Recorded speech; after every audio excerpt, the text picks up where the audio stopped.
So we're here with sophomore Garret Wick from the men's lacrosse team, and we're here to ask him a few questions about things that he likes, dislikes, and random questions that we can think of.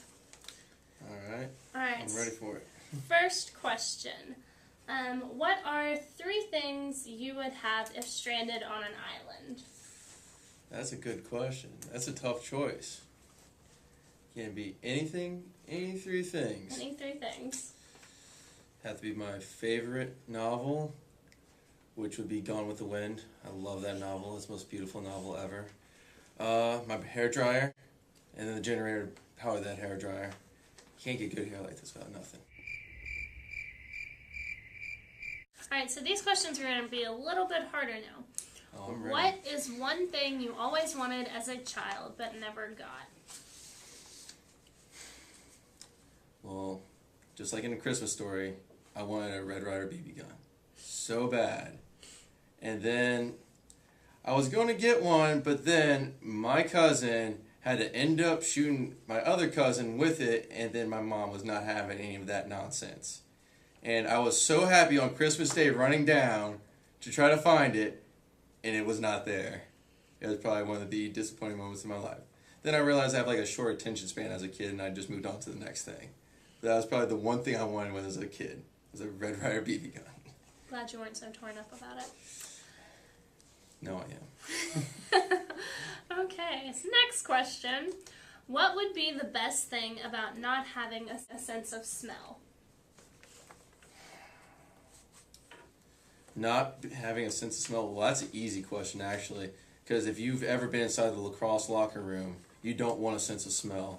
Orrin Redwood, I love him to death, but that man can clear a room in under 3 seconds after the lacrosse team gets back in that locker room.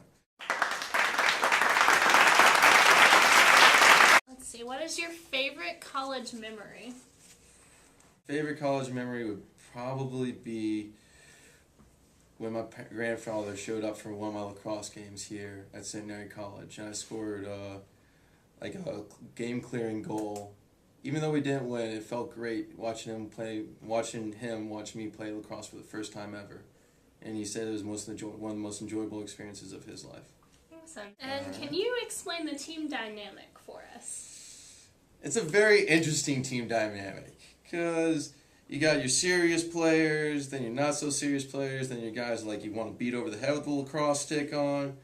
But and where do you fall in that line? I like to say I'm a serious player that people like to beat over the head sometimes. Oh, multiple categories. But the team dynamic, I say, is a brotherhood. As much as we come from different backgrounds, such as different majors and different fraternities, we always have each other's back on the field and off the field. Whether it be a phone call to help them come pick them up because their car broke down, or help like coming up with ideas for a paper, or help proofread papers for them. It's always been a brotherhood to me being on the lacrosse team. It's a bond that I won't have with anyone else on here at Centenary except with those particular guys. Awesome. Awesome. Well, I think that is all. Thank you for coming, Garret. And again, that was Garret Wick from the men's lacrosse team. The pleasure is mine. Have a nice day.